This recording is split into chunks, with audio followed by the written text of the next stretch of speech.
par le pouvoir du crâne ancestral. Point Break ou Bad Boys 2?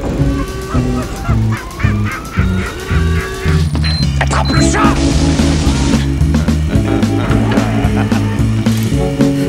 Et cette fois, John Wayne ne s'éloignera pas dans le soleil couchant avec Grayskull. C'est Gary Cooper, connard.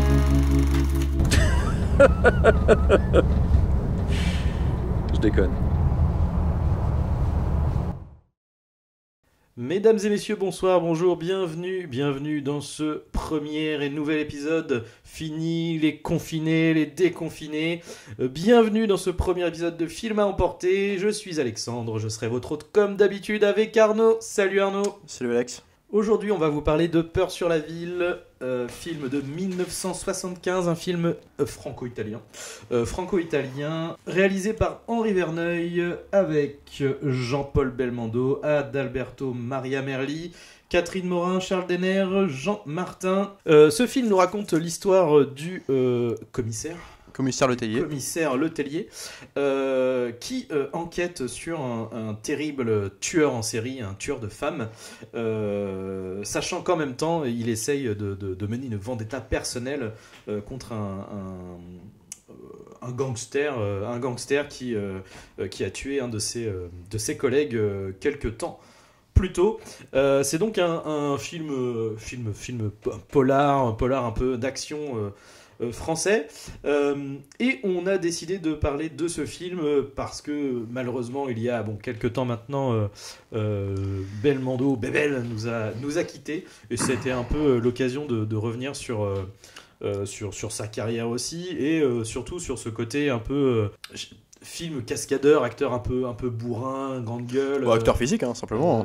Et du coup voilà, c'est moi personnellement c'est un peu un film c'est un film qui m'a marqué en fait dans mon enfance, pour ce côté je sais pas comment dire, c'était un film français. Pour un film français, ça dénotait beaucoup.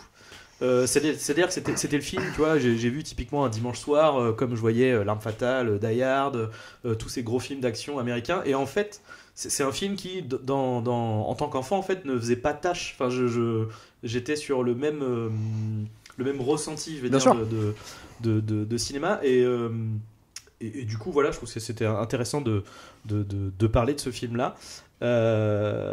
Du coup Arnaud, dis-nous, qu'est-ce que tu as pensé de ce film, qu'est-ce que tu penses de ce film? C'est-à-dire, tout comme toi en fait, Peur sur la ville, moi je vais le dire, c'est peut-être de tout ce que j'ai vu de Bébé, j'en ai vu quand même, alors j'ai pas tout vu mais j'en ai vu une pléthore, c'est mon préféré simplement. Alors je sais très bien que c'est pas le plus grand film, notamment en plus il ressortait, c'était vraiment le début d'une nouvelle ère. Peur sur la ville, c'était 74 le tournage. En fait, le film est régi par des codes de cinéma un peu polar hardboy américain, très Dirty Harry de l'époque. On est dans les années 70, avec une caractérisation de personnage de flic casse-cou qui s'oppose à sa hiérarchie, qui a des méthodes un peu, on va dire, brusques, qui est un peu au-dessus des lois. Et il y avait tout ce côté virilité autoproclamé dans le film qui ressortait, qui en faisait une espèce de film... Ouais, un film un peu de couillard, quoi. Tu vois, c'était vraiment ça, quoi. Et populaire, au sens noble du terme, c'est-à-dire qu'il y avait de l'humour, il y avait à la fois de l'action vraiment hardcore, une espèce d'envie de cascade, en fait, et de célébrer la cascade au sein d'une ville, de célébrer le décor. Là, c'est tourné en plein Paris. Je veux dire, je trouve que Paris a très rarement été sublimé comme ça dans un film français, en tout cas depuis très très très longtemps. Je trouve que vraiment on y croit de ouf, quoi. C'est une mise en scène qui est serrée, qui est au couteau. Moi qui me rappelle du coup un peu Don Siegel aussi, enfin c'est très sec. Il y a des codes de narration qu'on retrouve plus aujourd'hui. Je veux dire, rien que la présentation du personnage de Letellier au début avec son collègue, en une situation, il se retrouve dans un bar avec des migrants cachés. Enfin, il va user de techniques un peu très particulières pour arriver à ses fins, où en fait tout de suite on découvre un personnage. Son personnage est caractérisé en 2 minutes, quoi. En fait, on sait, voilà, il a des méthodes, des manières d'agir qui sont propres à lui, quoi, simplement. Tu sens qu'il respecte pas sa hiérarchie, tu sens que il se fait respecter par l'action. Il y a un truc comme ça de Dortiari, pardon. Et en plus de ça, je trouve que c'est-à-dire il y a une espèce d'ambiance film noir en plus qui vient se greffer dans tout ça. C'est-à-dire, outre le côté populaire, grosse scène d'action, climax en plein milieu du film, on en reparlera tout à l'heure, t'as une vraie tension qui est distillée aussi par la musique de... Alors faut le dire aussi, hein, c'est Morricone qui compose la musique, et moi je le trouve sublimissime. Alors même si on l'a dit tout à l'heure en brainstorming du podcast, un thème très il y a marquant, un thème en fait. et après c'est un peu vide, voilà, il n'y a mais pas par trop de jeu contre, dessus, mais il revient très régulièrement. Mais le thème est très marquant. et le thème est très très marquant. Je veux dire, en fait, il est malaisant, assez hypnotique, et en même temps ça te distille une espèce d'ambiance d'insécurité permanente, qui fait que en fait, et comme mon film parie dans son côté hors norme, tu sais, avec des grands plans larges, avec des lignes de fuite, perspectives à perte de vue, où tu gravites dans chaque plan en fait des centaines de figurants un peu partout. T'as l'impression que le danger peut venir de partout et de nulle part. En fait, il y a un truc comme ça. Et je trouve que en cela, le film, rien que pour ça, est assez pesant, assez angoissant et en fait populaire, mais en même temps. Je pense pas, toi, si j'ai pas de gosse, mais je le montrerai pas à mes enfants tout de suite. Il y a un truc très particulier. Non. Et puis voilà, enfin. C'est un espèce d'ensemble, un tout. Tout le film, la structure scénaristique est régie par des codes, mais proprement, moi je le trouve lié au cinéma américain. En tout cas, on voyait ça beaucoup dans le cinéma américain. Rien qu'à voir l'affiche du film. Enfin, je veux dire, l'affiche du film, c'est quand même Belmondo en gros plan avec le nom Belmondo plus gros que le titre du film. C'est aussi le début d'une nouvelle ère pour Belmondo, qui allait devenir Bébel, quoi. Enfin, vraiment la star, quoi. La star action d'écran. Et puis en plus, elle est complètement plagiée sur l'affiche de Bullitt, quoi. Mais parce que c'était ses références aussi. Steve McQueen, c'était la même affiche. C'était, tu vois, l'arme, le shotgun en gros plan, l'acteur qui prend le dessus sur le nom du film. Donc voilà, donc quand je citais les références Dirty Harry et compagnie, c'est que tout est lié. Voilà, tu sens que le mec a une culture du cinéma américain, qui connaît les codes, qui les retransmet dans un cadre comme Paris, enfin, et qui sait en plus exploiter le décor au point d'en faire un truc. Il y a presque alors pas dans la forme, mais dans la manière de filmer la ville, de vouloir, en tout cas dans l'intention d'appréhender la ville et de l'exploiter à des fins de suspense aussi, à des fins de scénographie pour les scènes d'action. Il y a presque du Michael Mann dedans. Je repense aussi à ce climax de scène d'action énorme qui est en plein milieu du film, un peu à la scène de Braco dans Hit, tu vois. Genre, c'est des... qui s'arrête pas, qui dure. Voilà, enfin... Voilà pour l'instant, mais il y a tellement de choses à dire, mais c'est un espèce de ressenti, une attache particulière avec ce film, quoi. Et c'est vrai que le deuxième truc, moi, que je me suis dit, du coup, en le revoyant avec un regard un peu plus neuf, il y a aussi un côté extrêmement, j'allais dire presque intemporel, en fait. C'est-à-dire qu'en fait, toute la structure du film, hormis quelques gimmicks de mise en scène qui ont un peu vieilli, mais toute la structure du film, l'histoire, les personnages, en vrai, pourrait très bien être adaptée aujourd'hui, en fait. Tu pourrais changer la date et puis du coup changer le décorum, etc. Et avoir un film qui se tiendrait tout aussi bien et qui l'histoire paraîtrait pas plus vieillotte ou quoi que ce soit, quoi. Scénaristiquement, bien sûr, même dans l'agencement des séquences. Non, mais même l'agencement des séquences, alors du coup, bon, peut-être que le personnage bourru à la bébelle pourrait peut-être moins passer aujourd'hui, c'est peut-être mais peu importe, tu vois, le même commissaire, tu vois, ça fonctionnerait, quoi. Mais c'est un carcan, c'est très années 70 pour le coup. Et ce que je veux dire, c'est que on le disait, je sais pas si on l'a dit d'ailleurs, mais au dialogue, en tout cas, parmi les dialoguistes, il y a Francis Weber. Il y a un côté, alors du coup, qui était. C'est ça, les dialogues sont truculents, mais du coup, presque trop truculents aujourd'hui. Ceux-là, par contre, en fait, ce qui va faire d'époque, ça va être effectivement ces dialogues.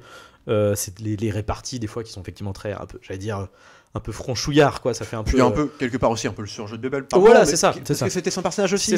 Voilà. Et quelques gimmicks de mise en scène, dans le sens où il y a des choses qui prennent beaucoup trop leur temps pour pas grand chose, ou des zooms de caméra qui, aujourd'hui tu fais plus ça, quoi. C'est pas possible, parce que c'est dégueu. Il en abuse beaucoup. Mais ce que je veux dire, c'est que c'est plus dans le sens, ça c'est juste des gimmicks qu'on vieillit. Après, c'est pas ça en fait pas des mauvais gimmicks, hein, mais c'est juste que pour un film d'époque ça passe. Mais hormis ça, tu referais le film aujourd'hui, tu vois, il passerait très bien, quoi. Ouais, bien sûr. Puis et d'ailleurs, il passe très bien. Puis je veux dire, on parlait d'équipe technique, mais t'as que des cadors. Morricone, Vernier à la réal, et puis les cascadeurs. Donc, parce que les cascades sont très importantes dans ce film-là, pour le coup. Vraiment, c'est ce que vraiment, on va dire que Bebel, Belmondo est devenu vraiment Bebel avec ce film-là, mais il en avait déjà fait d'autres avant. Il avait déjà fait quelques quand même. On est bien d'accord. Il y a eu le casque qui était sorti. Non, mais c'est vrai que là, c'est très accentué là-dessus. Là, c'est il y a presque la côté surenchère. C'est là vraiment, c'est la star d'action. C'est notre Tom Cruise à nous. Non, mais exactement, avant l'heure. Et ce que je veux dire, elles sont quand même assurées, toutes les cascades, par Rémi Julian. Et Rémi Julian, c'est un mec, c'est une légende, mais qui a officié beaucoup, par exemple, pour ne citer que ça, sur les James Bond, surtout époque Roger Moore. Donc les cascades les plus affolantes qu'on voyait dans les James Bond, c'était dû aussi principalement à Rémi Julian. Et qu'il y a d'ailleurs une grande amitié avec Belmondo. Ils ont officié ensemble pendant des dizaines d'années encore derrière. Mais ce que je veux dire, c'est que c'était des cadors, quoi. Et ça se ressent sur la forme. Visuellement, le film, il a une gueule imparable, quoi. Moi, j'ai rarement vu un pari alors, des scènes d'action, c'est- mais c'est surtout alors, la scène d'action, comment dire, les cascades, on peut les trouver un peu vieillottes maintenant dans l'idée, mais je veux dire, justement, dans la conceptualisation, je veux dire, c'est comment exploiter le décor pour donner une espèce d'immersion dans la scène, quoi. Alors pour le coup, il y a des alors je doute pas qu'il y a je pense qu'il y a des cascades qui ont été faites aussi un peu à l'arrache. Et il y a des trucs en vrai, tu le ferais plus aujourd'hui. Quand Ouais. il est au bord des fenêtres et tout, Ouais. tu regardes le truc, tu fais mais il est pas assuré quoi. Enfin je veux dire, Non, le puis gars- c'est parce surtout- qu'en plus tu vois en bas, tu fais genre, il y a rien quoi, genre là. Et pour signifier le niveau de dangerosité des cascades, Ouais. Verneuil et son équipe prennent, ou la deuxième équipe, je ne sais pas, mais en tout cas prennent soin de montrer la cascade en cours avec des plans où en fait où les plans ne laissent pas comment dire d'autres doute. possibilités. Ouais, ouais. Parce qu'en fait, on est par exemple à beaucoup de moments dans ce film, Belmondo va être amené à traquer quelqu'un, par exemple sur les toits de Paris, donc alors, sur les toits d'immeubles, de Galerie Lafayette par exemple, à un moment donné. Et en fait, il va toujours être filmé au bord. Et où en fait le plan derrière, donc ce qu'on voit, la ligne de fuite qui mène vers le sol, une espèce d'auteur vertigineuse, laisse sous-entendre qu'il n'y a rien pour le rattraper, quoi. Et tout est cadré, alors j'imagine tout a été bien chorégraphié et compagnie. Bien Mais je sûr. veux dire, il n'empêche qu'il y a eu des accidents sur ce film. Là encore, bon, il a eu énormément d'accidents, Belmondo, dans sa carrière, mais là, par exemple, tu te rappelles-toi une scène où justement il poursuit Minos, c'est le tout début de la grosse traque du film au milieu. Ouais. Il poursuit Minos, alors il sort au début, ça sort par une fenêtre, et puis on arrive sur les toits de Paris, justement, Ouais. sur les toits d'immeubles, et puis il s'accroche à des gouttières. Ouais, ok, ça Et les glisse, gouttières ouais, se je pensais à glissent, celle-là, ouais. se replient sur lui-même. Il y Ouais. avait une gouttière qui lui a pété à la main, donc il s'est ouvert la Donc déchiré c'était la pas main. prévu en fait ça. C'était pas prévu. Et c'est bien ce que je pensais, tu vois, c'est ce que j'allais te dire, c'est que du coup comme t'as tu ne sais pas en fait, quand tu vois les scènes, quand ils glissent, Ouais, bien sûr. alors du coup je pense que ce sont des vrais ratés entre guillemets quoi. Un Ah peu bah comme c'est le- complètement. et Puis comme bon, le- ça marche pas comme aujourd'hui. Aujourd'hui, t'as 40 trucs d'assurance qui vont être derrière, surveiller tout ce qui se passe, tout va être storyboardé en fonction. Ouais. Là, je pense qu'il y avait aussi ce côté feu de l'action, malgré Ouais, tout. ouais, c'est- On exploite vas-y, on les le toits de fait. Paris. On le Puis fait. Verneuil était un dur, hein. Verneuil, attention, il y a plein d'images archives qui le prouvent, mais le mec, c'était des gosses quoi sur les plateaux. Belmondo, c'était le premier à voir Surtout, le faire, ouais, ouais. mais il n'empêche que voilà, il y a eu des ratés, il s'est déchiré la main, genre il s'est foulé la jambe à de nombreuses reprises, enfin, il y a eu des trucs comme ça quoi. Mais ce que je veux dire, ça devient des histoires, il y en a énormément d'histoires comme ça. Mais je veux dire, ça donne encore plus une espèce de ressentiment sur le film où on se dit mais putain, tu vois, pour faire un film de cette qualité-là, une espèce avoir une envergure Ouais, comme ça, les mecs ils mettaient du main à la pâte quoi. Putain, ils se mouillaient cul et chemise pour faire des trucs. Et après c'est pas gratuit dans le sens où j'allais dire ça pourrait être vulgose de vous avez vu on a fait les cons sur les toits pour et c'était dangereux, c'était débile, mais non, ça donne de la vraie tension en fait dramatique à ce qui est en train de se passer quoi. Parce que c'est amené, c'est ça. simplement le climax. Moi j'appelle ça le climax parce que c'est vraiment la grosse scène d'action du film. C'est vraiment centrale. on est sur une track qui commence sur les toits pour arriver dans les galeries Lafayette avec des mannequins pour aller terminer en bagnole. Commence même mais c'est ça qui est énorme avec cette Même scène plus là. tôt d'ailleurs, ouais. C'est que ça commence plus tôt parce qu'en fait au début c'est le tueur en fait il s'en prend à des femmes et en fait ils prennent une liste de femmes en fait qui se font emmerder au téléphone par un type et du coup ils essayent de décrémer et donc d'interroger ces femmes et du coup ils vont à une adresse sauf qu'en fait entre temps eh bien Minos Se trouve dans l'appartement. a pris les devants en fait et a déjà été voir pour aller tuer une femme et du coup en fait on suit déjà tout ça quoi, c'est à dire qu'en parallèle le montage alterné de Minos est déjà en train de voir la femme, les deux flics du coup arrivent et tout ça en alterné avec ah merde du coup en fait le flic arrive et puis lui essaye de se cacher. En fait déjà ça commence, t'as le petit jeu tout doucement Puis on est sur du montage parallèle. Exactement, la et tension puis monte. après t'as le petit jeu de chat et de la souris, l'autre qui est caché, qui essaye de ah putain merde le deuxième flic il est en bas donc vas-y faut monter et là la course poursuite commence etc. Ouais. Effectivement elle est interminable, elle est pas dans le bon sens du terme quoi, Ouais. ça s'arrête jamais quoi. Non, puis c'est régi par des codes, elle est amenée au bon moment, c'est maintenant ou jamais, genre là, puis ça va durer, et puis en même temps, cette densité d'action, de durée aussi dans la scène, va nous amener à avoir une confrontation, une espèce de... comment dire le personnage de Letellier, donc joué par Belmondo, va être, pendant cette scène-là, pendant qu'il traque Minos, le personnage de Minos, il va être confronté à un choix. C'est-à-dire, est-ce qu'il doit traquer ce mec, ce petit emmerdeur finalement, c'est un mec qui vient de tuer quelques femmes, mais Au début oui, alors c'est un petit truc au ce qu'on début. comprend plus ou moins, c'est que ce commissaire-là est amené à travailler sur des gros dossiers de barons de drogue, de mecs comme De ça. gangsters, Notamment un qu'il a braquage. traqué toute sa vie, qu'il a jamais réussi vraiment à faire coffrer. Puis là, en fait, pendant la traque, il va le croiser.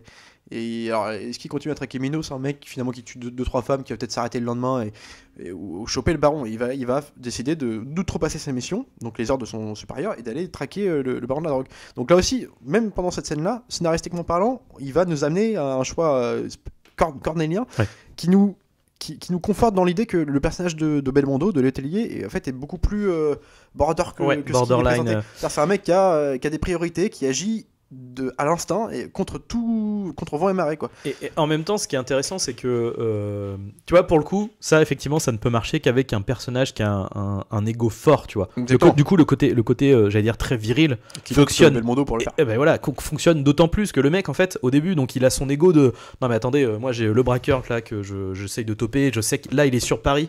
Il faut qu'on le chope, je vais le choper, j'en ai rien à foutre. En plus, on sait même pas si la meuf allait pas tomber toute seule, parce qu'au début, c'est ça commence par une femme c'est très l'arme fatale au début, ouais. Ouais. Alors, ce plan, alors bon, quoi que tu me diras, ça a sûrement. Oui, c'est même un mannequin aussi dans l'arme fatale, mais. Oui, là, il se voit, quoi. Il écrit là. Là, on est d'accord, oui, bon, ça. Ah, c'est 15 ans plus tôt. On va pas leur en vouloir de ne pas avoir jeté une nana de 400 mètres de photo.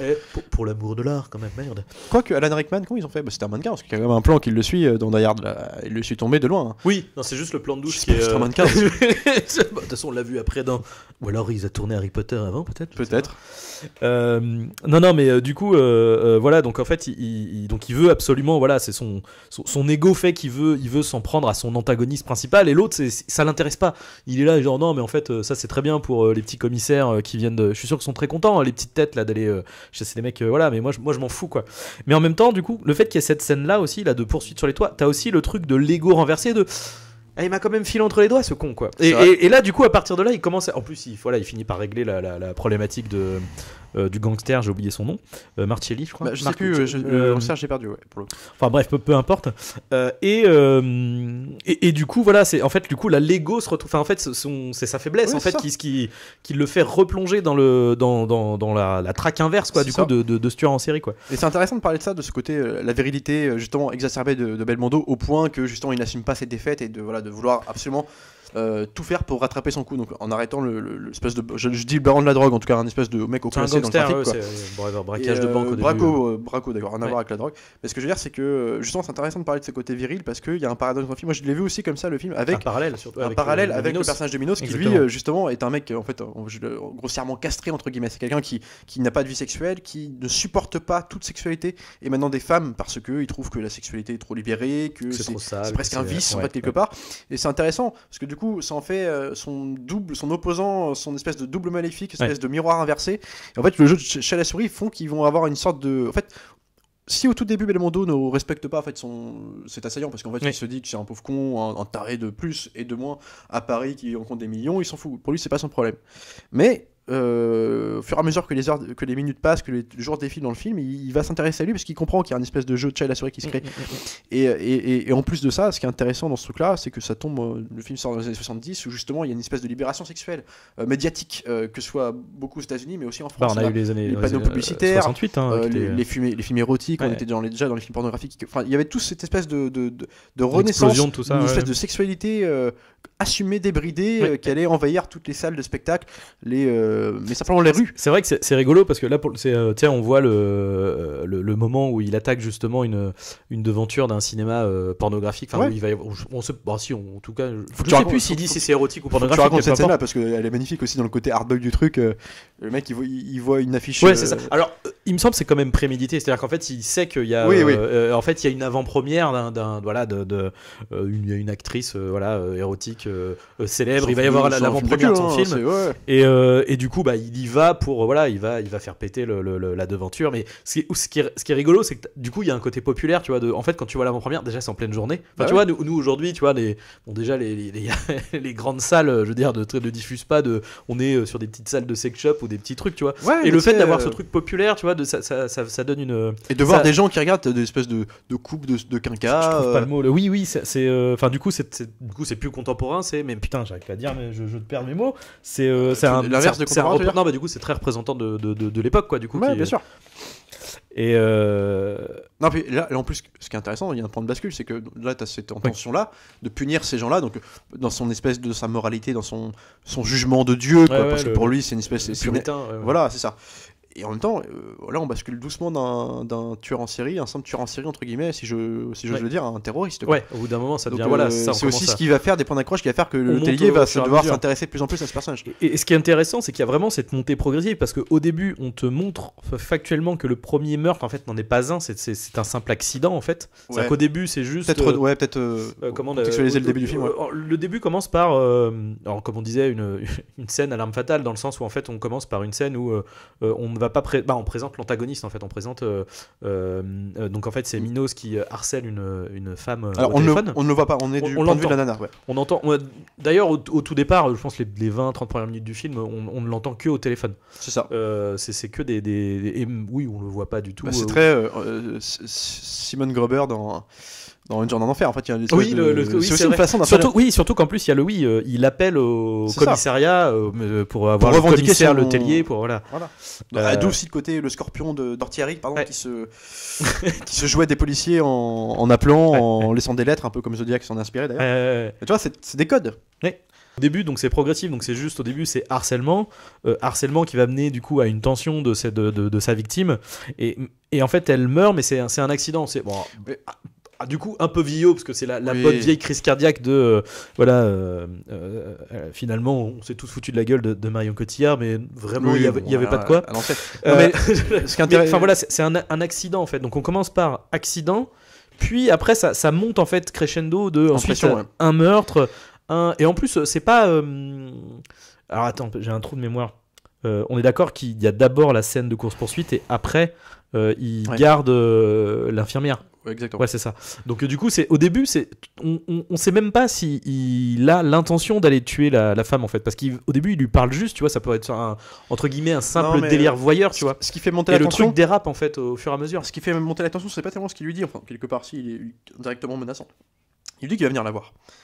Donc potentiellement dans la soirée, le film commence de nuit. Ouais. Donc on se dit qu'il va venir. Et c'est toute la mise en scène, tout le montage qui fait que la tension naît en fait. Plus de ce qu'il dit. T'as la musique là qui prend tout son sens, du coup, le Morricone qui est là, tu fais qu'est-ce que c'est que ça. La fille qui est tétanisée parce que tu te doutes qu'elle a reçu d'autres appels avant. Voilà, c'est ça qui et en fait c'est placé ça, parce qu'elle le dit mais arrêtez de m'appeler. Donc sa réaction fait qu'on sent le passif quoi. On imagine la dangerosité du mec, et en plus il fait un petit montage, et là c'est super, j'aime bien, c'est une petite trouvaille pareil de scène pour monter la tension, où t'as un mec, un type qui se présente, parce que l'autre est censé arriver à tel moment, donc en fait grossièrement au moment où j'arrive là, il dit j'arrive, et là au même moment tu vois, donc elle regarde dans l'œilleton de la porte, où devant t'as l'ascenseur qui, tu le vois, alors elle voit que l'ascenseur s'ouvre et que t'as un mec qui sort, un espèce de vieux quinquin en impair, tu dis il a une gueule, il est menaçant, c'est lui, comme par hasard il frappe, il sonne à la porte de la nana, et la fille là fait une espèce de crise cardiaque quoi, puis du coup en reculant involontairement elle tombe par la fenêtre. Donc oui, vieillot, mais en tout cas voilà, elle a eu peur parce qu'elle a cru que c'était lui qui arrivait, puis en fait juste après cut, tu vois le mec qui sonne, qui voit que ça répond pas, puis il sonne à côté, puis en fait le désamorçage dans la foulée, de tension, tu vois, et en fait on se rend compte que ce mec là en fait c'était juste gouré de porte, il allait dans une espèce de soirée chez les voisins, et le mec fait très sympathique après.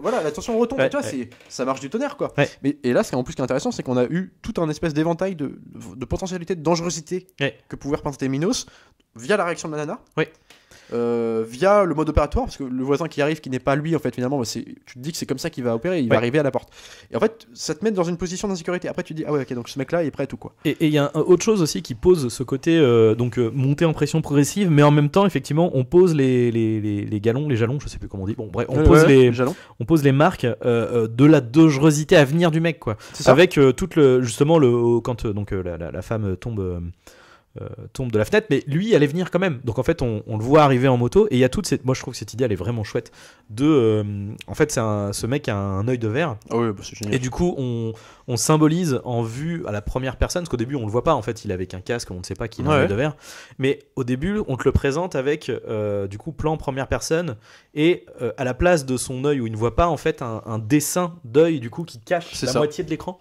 Et ce truc là, ça c'est des idées de ça te met là t'as le côté monstre, un monstre quoi, c'est et tout de suite là tu fais ah ouais d'accord. Et ce qui est intéressant, c'est que ça pose c'est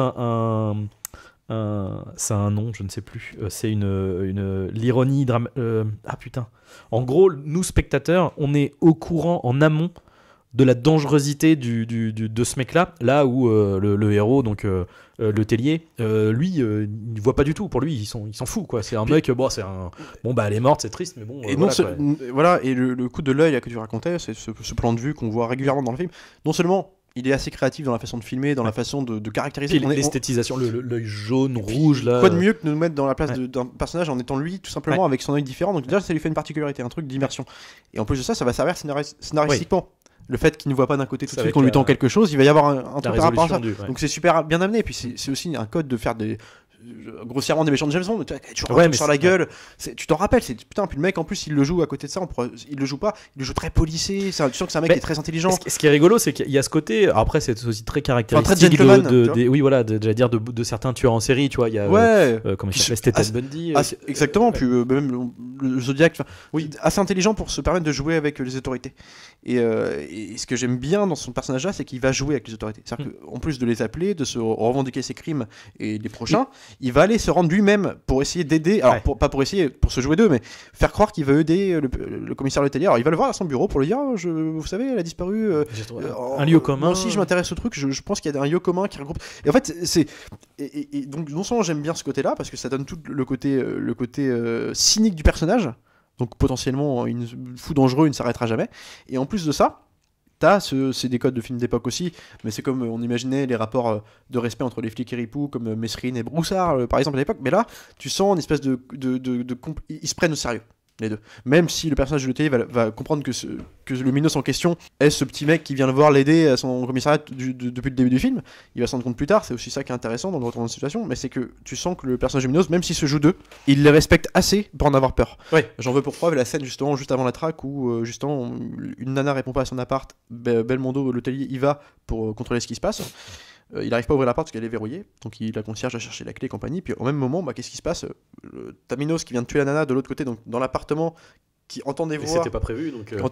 et tu le sens paniqué à l'idée que le Letellier De en se faire question, gauler, ouais. qu'il a déjà rencontré, est là. Et tu le sens qu'il sait plus où se mettre, tu vois, il fuit, enfin, il y a un espèce de jeu de chat et souris.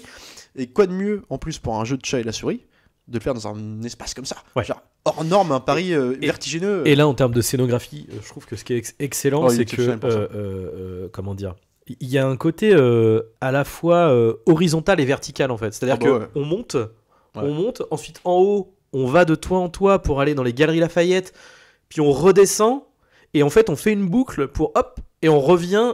En fait, c'est bizarre, c'est comme si on arrivait à tracer le plan du bout de ville là qu'ils ont fait pour ensuite prendre la voiture et tac et ensuite donc c'est là du coup horizontal et on fait une course poursuite en bas sur la route. Ils assument aussi un truc que j'aime bien dans le film, c'est le côté. Alors, je veux dire ça, c'est pas pour.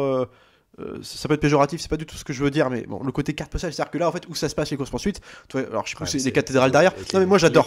J'adore. C'est qu'on choisit pas l'endroit au hasard. C'est-à-dire que là, t'as la cathédrale du truc, où avec tous les trois, t'es très fleuris de détails. Je sais plus ce que c'est comme. Avec des bâtiments gigantesques, ouais, des perspectives de ouf, où la verticalité, du coup, le côté vertigineux de la scène est ressenti par le fait que le plan est large et que tu vois un petit bonhomme s'agiter dans un espace trop grand pour lui, quoi. Et ça marche du tonnerre. En plus, vous voyez les décors que c'est, justement. Je parlais alors je crois cathédrale, je sais plus ce que c'est exactement. Mais en tout Non, cas, c'est pas une cathédrale, mais c'est ouais, un vieux bâtiment. Un vieux bâtiment, mais tu sais, oui, orné de détails, des espèces d'ornements Je sais particuliers. plus, non, c'est pas la Sorbonne. Non, je sais plus. Ouais, enfin, tu vois, c'est pour ça que je m'avance pas dessus, je sais plus. Mais en tout cas, voilà, après, t'arrives donc dans les galeries Lafayette, où d'ailleurs, les galeries Lafayette, j'ai noté ça, ils ont reconstitué 400 mètres carrés quand même de toit, de photos en argile pour la scène. Ouais. Enfin, c'est pour te dire. D'accord. Donc, voilà, les moyens qui ont été mis en œuvre. Et en plus de ça, comme tu dis, ils arrivent dans les galeries Lafayette, mais parce que nous, par exemple, moi, nous deux, des provinciaux qui imaginons Paris.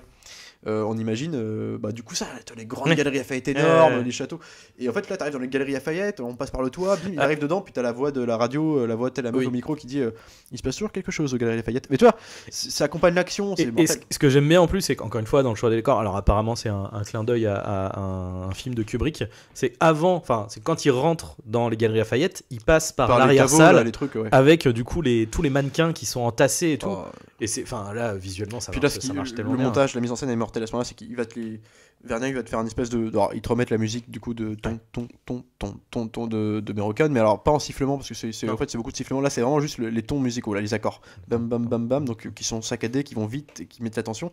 Et puis là il va te filmer, donc imagine une salle avec plein de mannequins, il va les filmer un par un, bim, un cut sur chaque comme ça, et avec une espèce de position de sourire bizarre, malsain, avec les plans qui se rapprochent de plus en plus, où ça crée un malaise en fait. La mise en scène crée le malaise. Ah, puis le petit plan de justement, je sais. Alors, c'est pas un plan séquence, mais il me semble que c'est un long plan où du coup on espèce de travelling où du coup on balaye un peu toute la salle pour finir sur Belmondo qui est en fait entouré de 3 mannequins et en fait il se tourne à un moment donné, il se baisse et tout de suite après du coup il se fait tirer dessus, donc du coup le mannequin qui était juste derrière lui il se prend une balle dans la tête. C'est ça. Et enfin c'est trop bien. Tu citais Kubrick et alors moi du coup je l'apprends, mais je connais pas, j'ai pas vu ce film là non plus pour le coup, mais il n'empêche que depuis on l'a vu énormément de fois, enfin des scènes comme ça. Ouais, bah alors par contre c'est ce que je me suis dit, on l'a vu énormément de fois, mais aujourd'hui voilà c'est ça. Depuis j'ai pas l'impression que, et justement, et là je suis en train de je te laisse continuer, en même temps je vais essayer de chercher parce que j'ai plein d'exemples, je sais que j'en ai plein d'exemples en tête de trucs comme ça, scène de mannequin. Il y a eu Alors tiens, si, j'en ai un tout de suite. Halloween 2018. Oui, et ben j'y ai pensé parce que je l'ai je l'ai vu Voilà, juste avant. Oui, Alors, carrément. pourquoi Halloween 2018 Peur sur la ville, mais bon. Mais Voilà. oui, tu vois, non, Chercher l'erreur, jusqu'à là, oui. parce que je pense à ça parce qu'on a vu le dernier au cinéma. Là. Non, mais ce qui est intéressant, c'est qu'il y a ce côté. Le truc qui fait que je trouve que c'est j'allais dire que c'est un film un peu intemporel, c'est, je pense, la générosité du tout, en fait. C'est-à-dire qu'il y a de l'action, il y a des cascades, il y a ce ton un peu quand même angoissant. Alors, du coup, tu vois, le fait que ça a été repris dans Halloween, c'est pas je trouve pas le mot, c'est pas. Non, mais je dis pas, ils sont pas C'est pas inspirés de anodin. Peur sur la ville. Non, c'est Mais, pas ça. Mais ce que je veux dire, c'est qu'il y a un ton presque. On flirte avec l'horreur, tu vois, avec Presque le côté, avec le ces slasher. mannequins qui sont. Mais bien sûr. qui ont ce regard étrange dans la pénombre, avec l'autre qui se cache et tout. Et du coup, et en plus, du coup, encore une fois, t'as la petite touche d'humour. Parce que cette scène-là, tu vois, qui est un peu genre, on pose un peu angoissante, un Ouais. peu machin. T'as toujours du cynisme. Et cassé par le tac. T'as la lumière qui s'allume. Et là, il y a Ouais, un bien pauvre sûr. type qui est en train de pousser des trucs avec des mannequins dedans. C'est ça. Et qui casse par. Du coup, Ouais. comment le Minos s'en sert pour se barrer. Et puis, Belmondo limite en mode genre, mais qu'est-ce que c'est que ça? Mais il y a, comme tu dis, de toute façon, c'est intéressant le côté un peu slasher du truc. Alors, slasher, on peut imaginer aussi dans le fait que dès que le Minos va tuer, en fait, simplement, on Oui. est avant qu'il tue dans le point de vue de sa victime. C'est-à-dire qu'on est avec la nana, et lui qui débarque, et en fait, c'est presque du slasher, apporté aussi par le fait qu'il a un œil de verre, qu'il a un physique particulier, Ouais. particulièrement Le côté, disgracieux. le monstre, quoi, qui- La beauté incarnée, parce qu'en fait, c'est un très bel homme, hein, Ouais. finalement, le blond, l'espèce d'ange de la mort. Ce qui avec donne son un œil. côté, malaisant. Il y a Ouais, toujours un truc qui cloche. ouais, Il y a c'est ça. le Une petit détail qui va dissonance, faire ouais. une dissonance, quelque chose. Et en fait, et puis même sa virilité est tuée par ça, et Oui. aussi par le fait que c'est un mec qui n'a pas de vie sexuelle, qui la refuse tout simplement. Alors Oui. moi, mon souvenir, en le revoyant, je savais pas que c'était. Je croyais qu'il avait une maladie, une espèce de problème. Non, qui, non. En fait, c'est vraiment psychologique. Oui, on pose plus le truc. C'est un rapport psychologique. Moral, presque religieux d'ailleurs. C'est ça, ouais. Enfin, après, c'est de la mythologie qui prend. Ouais, mais, enfin, bien on sûr. sent qu'il y a un côté. Non, mais ouais. on peut aussi du coup supposer que tout ça, est-ce que c'est parce qu'il est impuissant et qu'il cache ça par une espèce. Bah, en tout cas, ça oui, c'est ça joue. Il y a un questionnement sur sa virilité. Oui, bien Qui sûr. est intéressant, en opposition avec le Tellier. Mais du coup, il a une position aussi de tueur, Et en tueur même- de film d'horreur, quoi. Ce qui est intéressant, c'est que oui, il y a une position de la virilité, mais en réalité, c'est une autre virilité parce que t'as même justement quand Ouais. il va quand il va voir sa deuxième victime, en gros, c'est un bel homme, quoi. bien sûr. Elle le drague.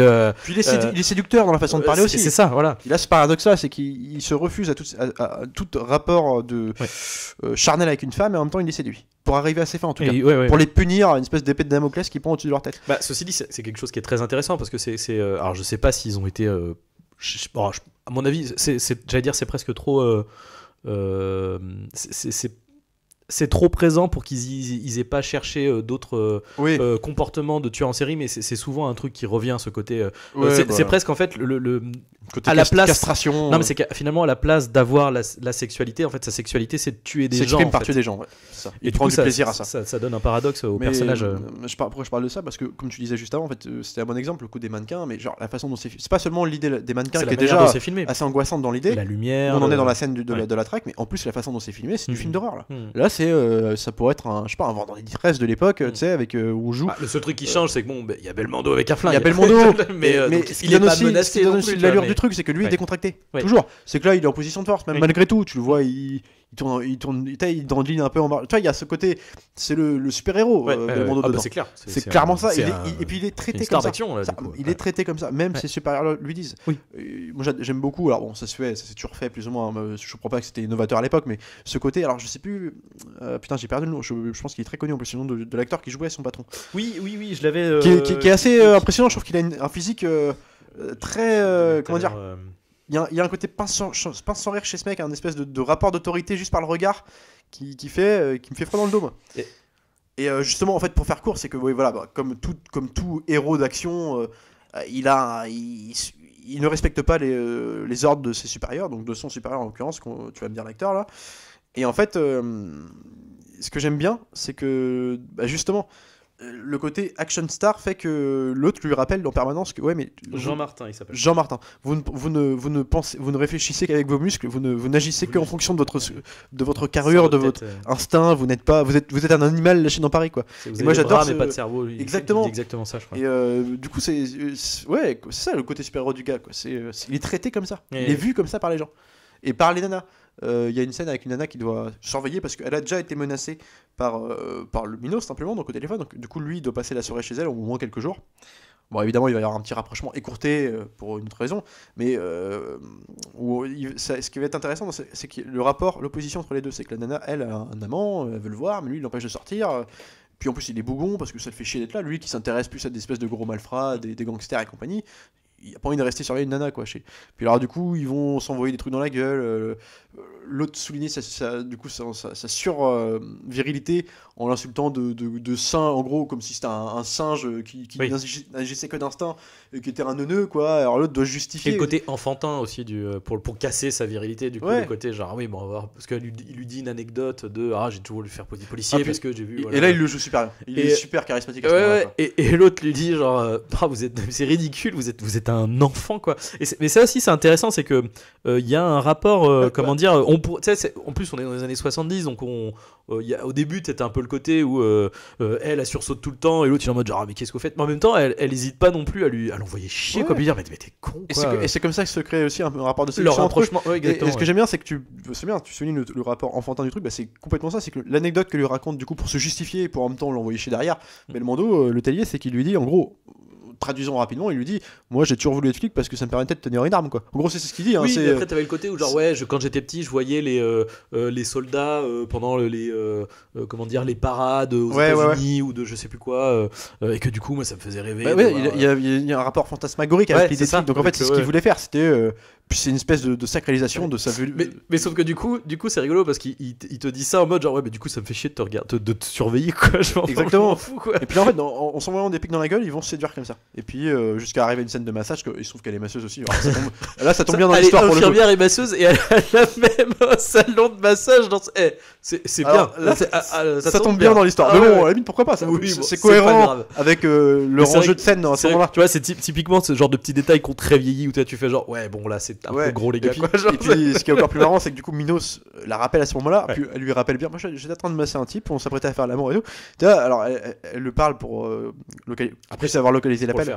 Mais dans le mec se rend compte. Mais genre c'est marrant parce que du coup ça crée ça fait monter la tension entre les deux, quoi. T'as Minos qui est à côté, on l'imagine bouillir de rage, quoi. Et en même temps, c'est intéressant parce que c'est pas gratuit parce que tu vois, on pourrait dire genre ah bah oui, forcément c'est le mec, la nana va tomber amoureuse de lui, enfin ils vont sortir. Ouais, mais en fait, vu que alors oui, sur le principe, c'est ce qui devrait se passer. Et c'est le côté sans concession du truc. Voilà, sauf que comme elle meurt dans la foulée, et bah du coup.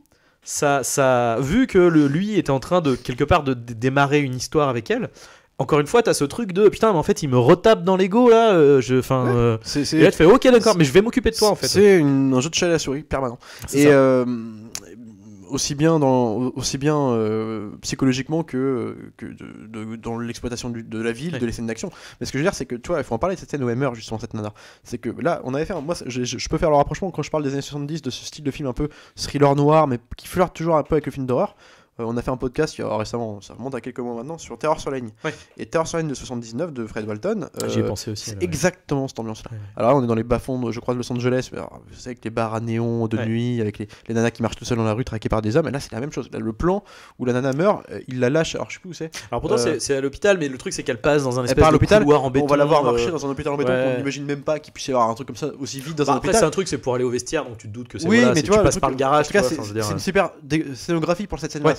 C'est un tunnel sans fin, sans mur, sans porte. J'avoue, c'est le vestiaire le plus glauque du monde avec juste deux néons, mais ça marche. En fait, je suis sûr que ça n'existe pas dans le truc, mais je pense que ça marche. Tu te poses pas la question, ça marche. Parce que cette scène, elle est angoissante. Tu sais que potentiellement, il va y avoir un truc. D'autant plus qu'il y a ce truc de. Alors, ça, c'est intéressant parce qu'il me semble qu'on le voit pas tout de suite. Le fait que c'est son. En fait, du coup, il se trouve que le tueur, c'est le collègue de cette infirmière. Et ce qui est intéressant, c'est qu'en fait, avant de l'avoir vu, donc on a entendu la voix de Minos, et en fait, à un moment donné, on voit ce collègue. C'est au tout début où du coup ils vont. Oui, c'est vrai, avec le brancard là. Ouais, voilà. Et du coup, c'est intéressant ça. Enfin, Bah oui, parce qu'on t'a posé le mec un peu rassurant, et puis après, bim, on renverse le truc. Elle s'attend. Tu vois, là, il y a aussi le fait que nous, spectateurs, maintenant on a pris de l'avance et elle est persuadée que ah bah c'est mon collègue machin, mais attends, t'es chelou, et bah, on sait ce qui va se passer, quoi. C'est ça ce rapport aussi, comment dire, cynique du truc, c'est que le mec le croise en permanence, il sait très bien que c'est ce mec-là qui enquête sur lui. Mais toi, c'est des codes d'usité, t'as plein de polars, même des très grands polars, des très gros classiques qui reprennent ça. Dans Seven de David Fincher en 95, qui était alors pour le coup vraiment le thriller noir, là, c'est noir, pas populaire pour un sou, mais il n'empêche que alors, je sais pas si tu te rappelles dans le film, alors, c'est pas un whodunit dans le sens où le tueur en série. Non, parce qu'en plus, il se dévoile très rapidement, il me semble. En fait, le tueur en série à la fin, c'est lui-même qui se rend Ouais, c'est ça. pour ouais, monter ouais. son plan. Mais il n'empêche qu'on l'a vu avant. Et on l'a vu quand c'est-à-dire qu'il y a une scène de crime, un mec, je sais plus quel crime c'est dans le film. C'est le mec qui a été accroché au lit pour dormir. Je crois que c'est la paresse. Ah oui, En fait, celui il a tenu 6 mois et qui est encore squelettique, encore vivant, vivant pas pour longtemps. Il l'emmène à l'hosto, puis après, du coup, il doit faire une espèce de perquisition dans la chambre, dans l'appart où ils l'ont trouvé. Ils sont dans, tu vois, Brad Pitt et Morgan Freeman qui s'affairent devant la porte, devant le couloir, quoi. Essayer de scène de crime, monter une scène de crime, et puis là, t'as un mec, un photographe qui débarque. Ah oui, ça y est. Et Brad Pitt le vire en disant mais cache-toi, t'as rien à faire là. ouais. L'autre il fait je retrouverai, je sais que j'ai votre nom. Et en fait on apprend que le photographe, là on a un quart d'heure du film, on apprend que c'est un photographe de presse et que c'est Kevin Spacey à la fin du film qui est le tueur en série. Mais c'est des petits jeux comme ça, parce qu'à la fin quand il faut une autre perquisition bien plus tard dans la part de John Doe qui s'avère être lui, mais qui, du coup il est pas là quand ils vont chez lui, et il fait une perquisition et il trouve la photo qu'a prise du coup Spacey. Alors tu vois Brad Pitt, c'était au moment où il ouvrait la porte, et du coup c'est marrant, mais en fait c'est Du coup, ça marche d'autant plus, c'est qu'en fait ça aurait pu s'arrêter maintenant là. Et non, tu vois, et c'est tout le film, tout part sur la ville, c'est ça. Oui, et c'est ça qui est intéressant avec cette espèce de double histoire de et le braco et le tueur en série ça, ouais. qui se croisent et qui du coup fait le fait dévier en fait de ce truc là, quoi. Et d'où le fait que ça devient personnel, parce que bah ouais mec, en fait là on en arrive à le mec il a pris des gens en otage, t'aurais pu arrêter ça il y a 3 jours en fait. C'est qu'une affaire de position, c'est qu'une de position, de genre de choix stratégique dans les enquêtes, de qu'est-ce qu'on choisit de faire ou non.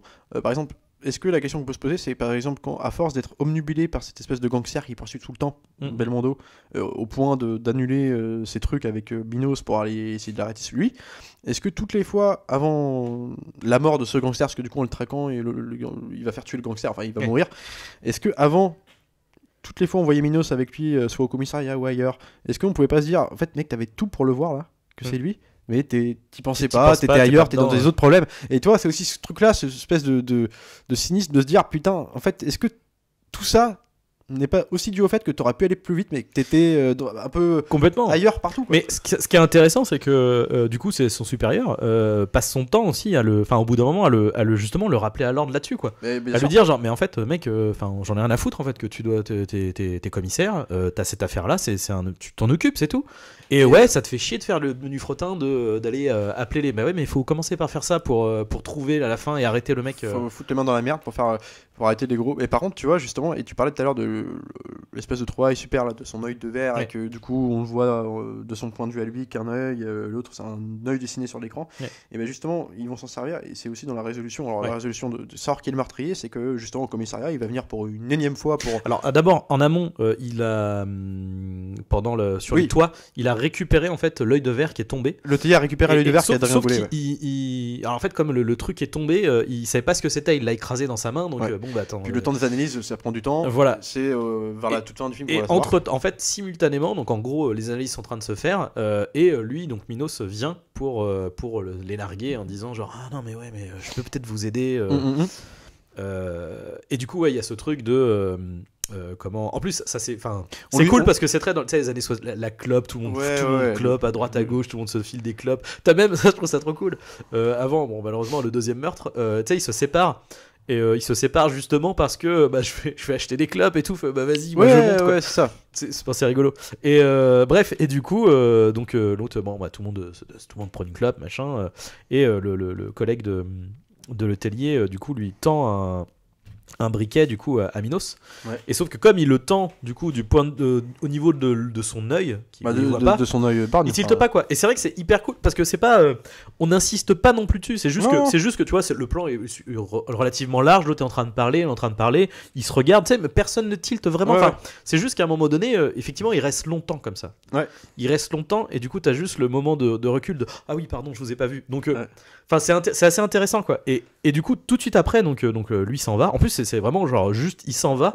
Les autres arrivent avec les résultats des analyses. Bon bah c'est un œil de verre, quoi. Et l'autre il fait ah c'est rigolo. En plus c'est rigolo parce qu'ils ont entre guillemets reconstitué. Enfin c'est dans une espèce de poche ronde, quoi. Et ça je trouve c'est mortel, quoi. Où il est là en mode genre ah putain un œil de verre, et puis il se le met au niveau de l'œil en mode et puis et là il s'arrête et en fait redonne tends-moi le briquet comme tu viens de le faire là.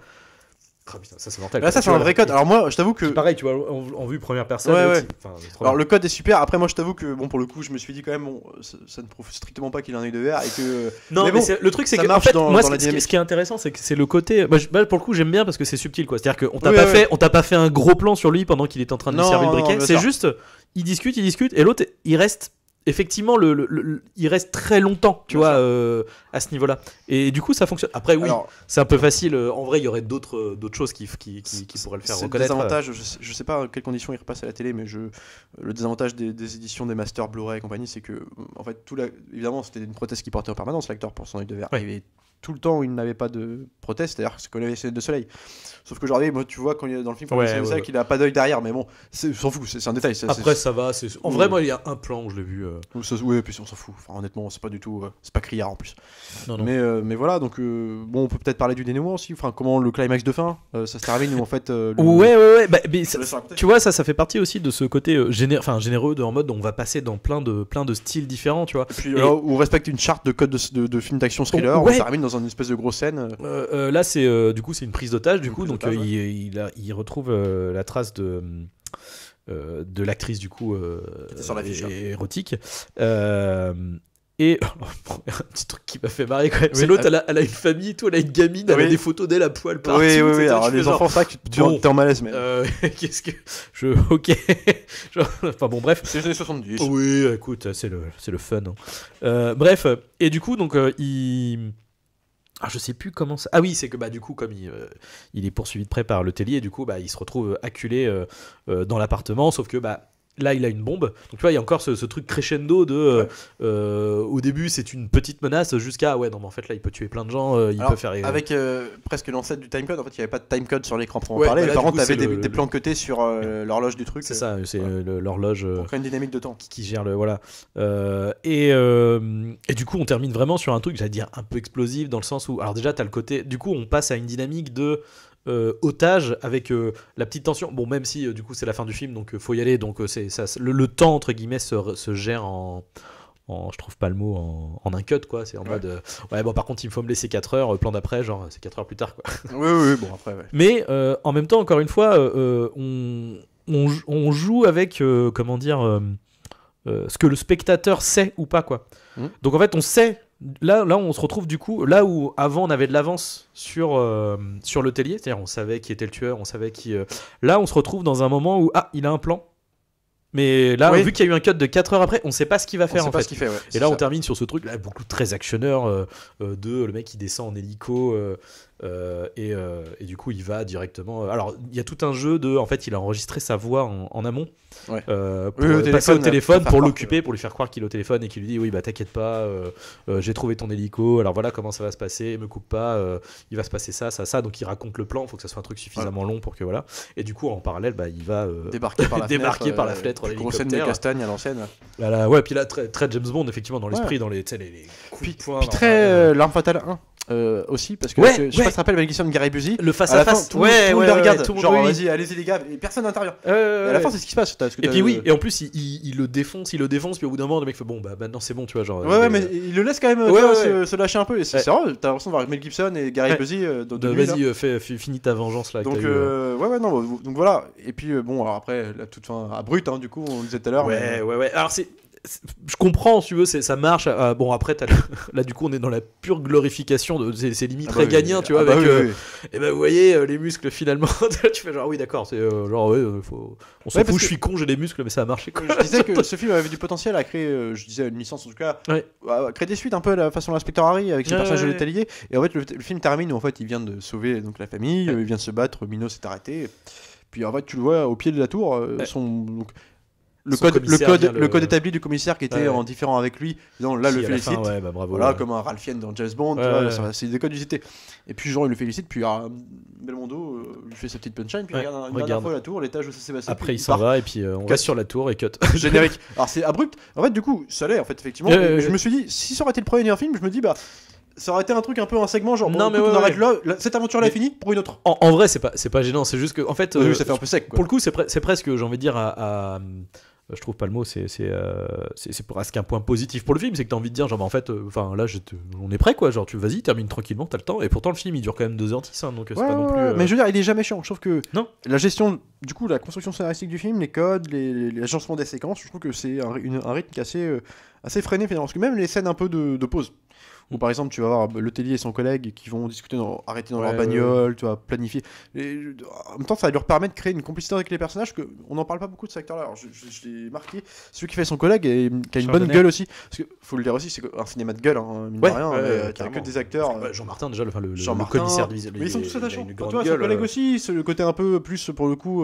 rangé, tu vois ça marche bien leur dynamique à tous les deux. Ils sont vraiment amis et que... Mais en fait la caractérisation des personnages elle est globalement elle est très bien posée en bah fait ouais. encore une fois hein, même Puis ils s'en font pas des tonnes. non l'infirmière hein, aussi est très bien très bien posée, très bien installée, je trouve pas le mot, même la deuxième victime tu sais qui est un peu qui dragouille le merde, qui dragouille Minos, Oui. et qui t'explique le côté d'ailleurs c'est ce qui lui déplaît, c'est que la meuf elle est Puis il est génial, lui. elle a perdu son mari, donc du coup la mode voilà maintenant Il est génial lui, parce qu'à ce moment-là elle va se pomponner je pense. Alors tu vois il continue à lui parler en plus dans son rapport de séducteur en mettant ses gants noirs, en plus les gants bien des 70 c'est stylé cette scène tu vois. Voilà, enfin moi c'est voilà tout ce que j'avais à dire en tout cas je sais pas, je pourrais continuer mais tout a été dit quoi. Moi je le conseille fortement en tout cas. C'est sûr que non Peur sur c'est un tout le monde l'a vu, mais très bon BBL, c'est vraiment un film d'action français. Ouais, puis c'est un truc que tu prends plaisir à revoir, tu vois. Moi je m'en ferai toujours, tu vois, le petit Peur sur la ville il passe bien. Franchement ouais c'est encore une fois 2h10 de film, ça passe. Voilà. Et donc voilà, c'était donc Peur sur la ville. J'espère que vous avez apprécié ce podcast. Sur ce, on se retrouve sur la prochaine. On se retrouve très vite. Continuez de regarder des films, c'est important. Salut à tous. Salut Arnaud. Salut Alex.